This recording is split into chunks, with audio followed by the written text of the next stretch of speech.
Hi everyone, welcome to Sulit Reviews. Lahat tayo guys mag-agree na walang perfect phone. Tama, siguro agree ka din doon. Pero kapag nakita natin sa isang phone yung gustong-gusto nating specs, features, may tuturing natin yung perfect para sa needs natin. At yan ang na-feel ko dito sa Vivo X70. Explain ko muna.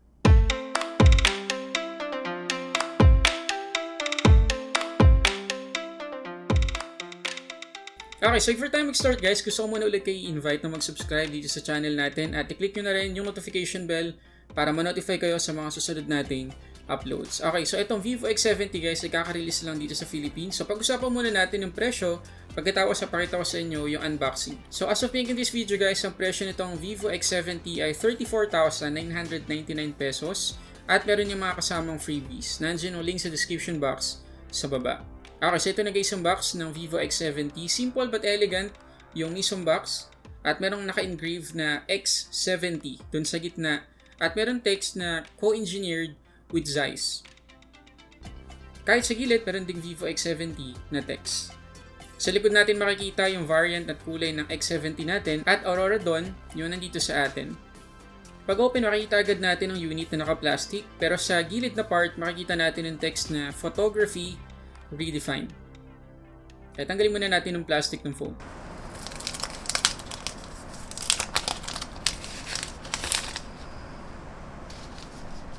Okay, sa ilalim naman, makikita natin yung ibang mga accessories na kasama. Siyempre, nandyan yung wired earphones. At kapag binuksan natin yung lalagyan ng wired earphones, makikita natin doon yung USB-C to audio jack dongle at meron ding mga extra tips. Nandito din yung kanyang 44 watts na flash charger. Meron din tayo dito ng jelly case na kasama. Meron tayong quick user guide at SIM ejector pin. At panghuli yung kanyang USB-A to USB-C cable. Noong una talaga, ang gusto ko sanang colorway para sa X70 ay yung Cosmic Black. Pero Aurora Dawn yung pinadala sa atin ng Vivo. Akala ko hindi ko siya magugustuhan pero nung magtagal, parang nagpasalamat pa ako sa Vivo na ito yung pinadala nila. Makikita nyo naman guys na itong Aurora Dawn, yan, nagbabago-bago yung kanyang kulay. Depende sa ating angulo at tama ng ilaw. At makikita nyo rin na matte finish siya, kaya hindi mahirap alagaan. Hindi mahirap i-maintain yung kanyang ganda kasi hindi siya fingerprint or smudge magnet. So tingnan muna natin guys ang bawat side nitong Vivo X70. Sa taas, makikita natin doon yung secondary mic, pati na rin yung kanyang IR blaster. Tapos pinakasulat na professional photography. So yes guys, pwede natin gamitin itong Vivo X70 na remote sa mga appliances natin. Sa right side naman, makikita natin yung volume buttons, pati na rin yung power lock button. Sa left, wala tayong makikitang kahit anong button or microphone. Sa baba, makikita natin syempre yung kanyang USB-C port, main microphone, main speaker, at yung kanyang SIM tray. Hindi nga lang expandable guys itong X70, kaya mabuti na lang yung available ditong X70 sa Philippines ay 256GB na variant. Pero may isa pa tayong reason mamaya guys sa pag-uusapan kung bakit mabuti na lang 256GB na agad yung storage natin dito sa X70. Sa harap, syempre makikita natin yung selfie camera at may naka-install na rin na screen protector. At sa likod, yung camera module na napaka-modern itsura at meron niyang Zeiss optics.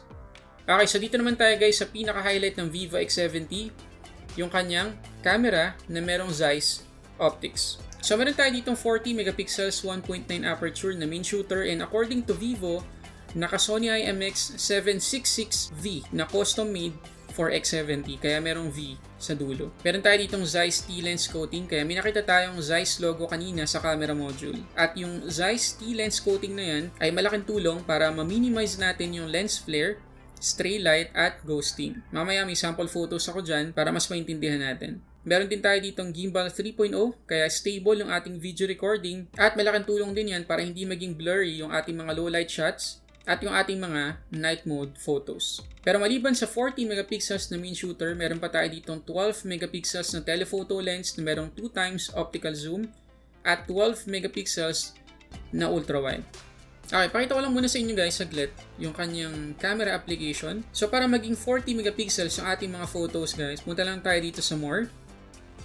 Tapos, itatap lang natin tong 40 megapixels. At dito rin makikita natin iba pang features ng kanyang camera application. Dito naman sa video, pwede tayong mag-record ng 4K 60 frames per second. Yun yung kanyang sagad na resolution. Pero kapag in-enable natin guys, yung kanyang stabilization or ultra stabilization, bababa na lang siya to 1080p 60 frames per second. Pero guys, kapag naka 4K na tayo, meron na tayong standard stabilization. So, kahit hindi na natin i-on, para sa akin kung hindi naman talaga kailangan i-on yung ultra stabilization, okay na tong 4K 60 frames per second. Stable na, super linaw pa. Ngayon, para maintindihan muna natin guys yung advantage ng Zeiss Optics, tingnan nyo itong dalawang pictures. Siyempre yung isa kuha sa X70 at yung isa naman ay kuha sa isang phone na hindi naka Zeiss Optics. Siguro naman, kitang-kita nyo agad yung difference.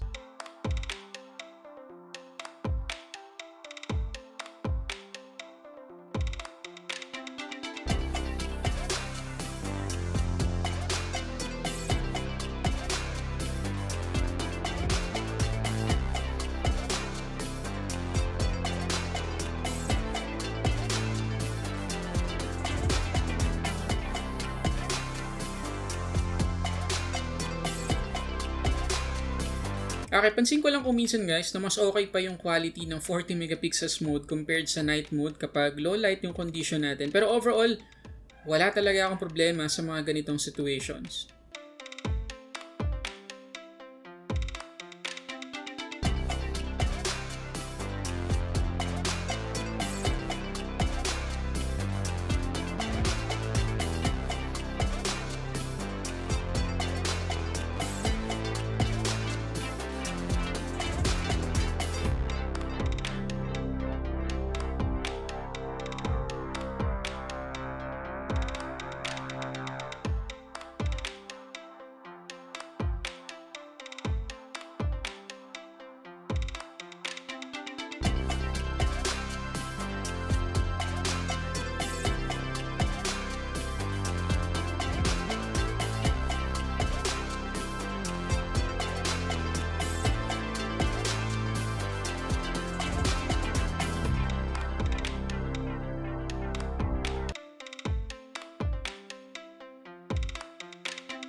Okay, ngayon naman guys, i-test muna natin yung kanyang fingerprint scanner.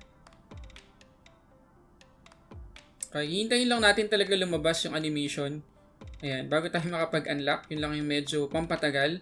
Pero once na inilagay na natin yung ating finger dito sa icon or sa animation, ma-unlock naman agad. At sa more than 2 weeks na paggamit ko sa phone na to, hindi naman ako nagka-issue. Mabilis naman talaga basahin yung ating fingerprint. Yun lang talaga. Kailangan mong hintayin yung animation before ka makapaglapag ng iyong finger. Ngayon guys, pagdating sa speaker nitong X70, single firing lang yung meron tayo dito, kaya medyo nakakalungkot talaga kasi hindi magiging immersive yung ating experience. Pero kung pag-uusapan naman guys yung lakas, hindi naman ako nabitin. Okay din naman yung quality, hindi naman distorted kahit full yung volume natin. Madali lang talaga siyang matatakpan kapag naka-landscape mode tayo. So kapag naglalaro tayong ganyan o kaya nanonood, madali nating matatakpan yung kanyang single firing speaker sa baba.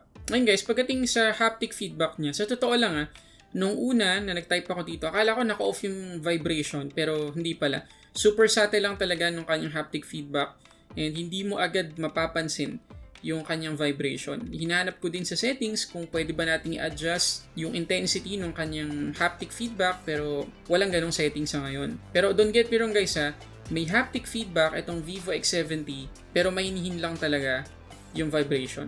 Ngayon pagdating guys sa kanyang display, meron tayo ditong 6.56 inches AMOLED, 1080 by 2376 yung kanyang resolution, merong 398 ppi yan, at maximum na 120Hz na refresh rate, at supported din niya ang HDR10+.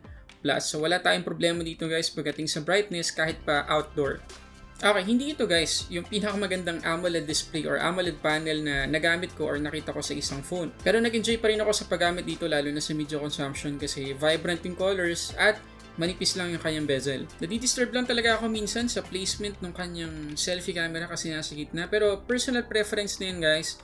Yung iba sa atin okay lang na nasa gitna yung selfie camera. Pero good news guys kasi yung kanyang wide-vine security level ay level 1. So makakapanood tayo dito ng mga HD content sa mga streaming services kagaya ng Netflix. Pero kung sakali guys na gusto nating adjust yung kulay ng kanyang display, pwede naman tayong pumunta sa settings. Tapos dito sa screen colors, meron tayong 3 presets na pwedeng piliin or tayo na mismo yung mag-a-adjust manually. Sa screen refresh rate naman, meron tayong 3 options na pwedeng pagpilian: Smart Switch, 60Hz at 120Hz.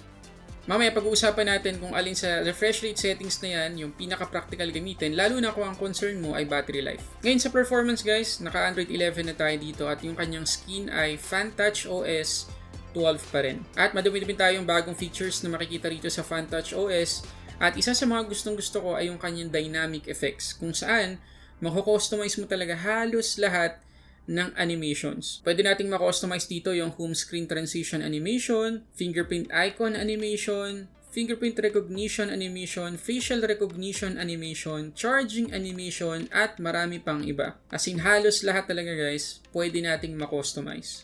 Ngayon pagdating guys sa chipset nitong Vivo X70, alam na nating lahat na naka MediaTek Dimensity 1200 5G tayo na chipset, 6nm na yan. At itong Dimensity 1200 pa rin sa ngayon ang flagship chipset ng MediaTek. Kaya may expect natin na talagang flagship yung performance nitong Vivo X70. Tapos yung kanyang storage sa 256GB ay UFS 3.1 na. Kaya top of the line talaga kahit yung read and write speed ng phone na to. Meron tayo ditong 12GB of RAM. Pero kagaya ng ibang Vivo phones na review na natin, meron pa tong 4GB na extended RAM. So in total, meron tayo ditong 16GB na RAM. Dumating lang sana guys yung time na pwede nating makonfigure kung ilang virtual RAM yung masaset natin or kakainin ng FanTouch OS kung kailangan. Kasi sa ngayon, nakalock siya sa 4GB.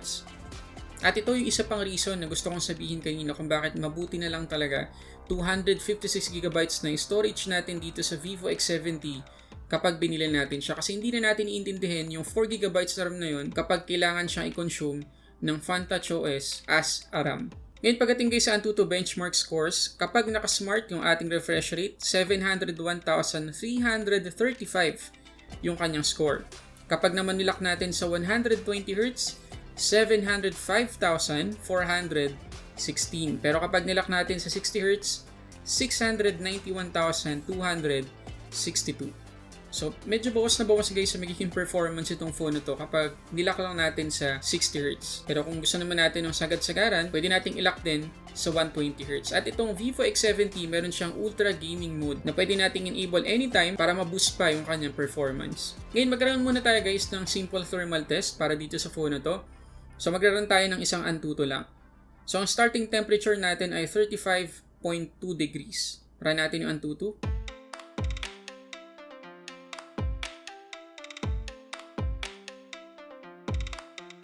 Okay, yung ating final temperature after ng isang Antutu run ay 37.5. And actually, not bad na rin yung temperature na yan after ng isang Antutu run kasi ibang phone umaabot na agad ng 40 degrees or minsan more than 40 degrees pa. Ngayon, mag-gaming test naman tayo for 10 minutes. So, ang starting temperature natin ay 36.1 degrees. So, dito sa Asphalt 10 guys, as expected, hindi lang super smooth yung buong gameplay natin. Na-generate pa niya lahat ng graphics.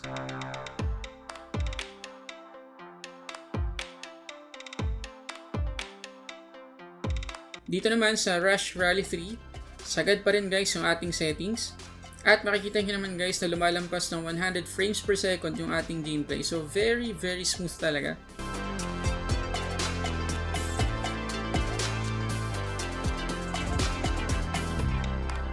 At dito naman sa pinakamabigat, yung Arc Survival, naka-epic pa rin yung ating graphic setting. And again, wala din tayo na experience na kahit anong issue.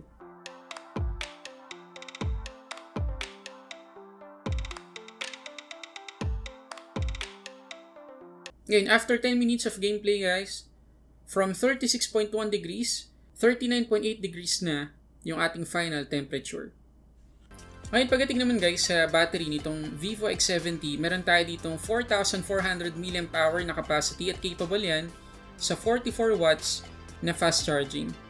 Noong una ko talaga nalaman guys yung battery capacity nitong Vivo X70, medyo na-disappoint na ako agad, nalungkot ako kasi i-expect ko na talaga na hindi ganun kaganda yung screen on time na makukuha natin dito kasi hindi man lang 4,500, 4,800 o kaya sinagad na nila ng 5,000 mAh. Pero nung natest ko na talaga yung phone na to, mas bumilib pa ako dito sa X70. Kasi kapag naka-auto switch yung ating refresh rate, 15 hours and 15 minutes yung nakuha nating SOT. Kapag naman inilock natin sa 60Hz, 15 hours and 4 minutes. Pero kahit naka 120Hz siya guys na refresh rate, 14 hours and 45 minutes pa rin yung nakuha nating SOT.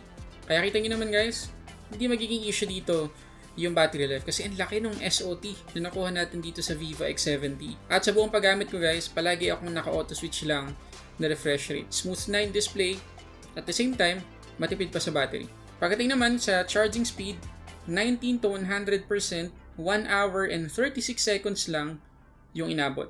Okay, so base guys sa mga napag-usapan natin mula pa kanina, isa-summarize ko lang yung pros and cons na nakita ko dito sa Vivo X70 para alam nyo yung expect niyo kapag binili nyo to. Pagdating guys sa pros, pinakauna na dyan syempre yung kanyang AMOLED display na merong 120Hz na refresh rate. Sunod yung kanyang performance dahil nga naka Dimensity 1200 na tayo dito na chipset. Pangatlo, yung kanyang battery life at charging speed.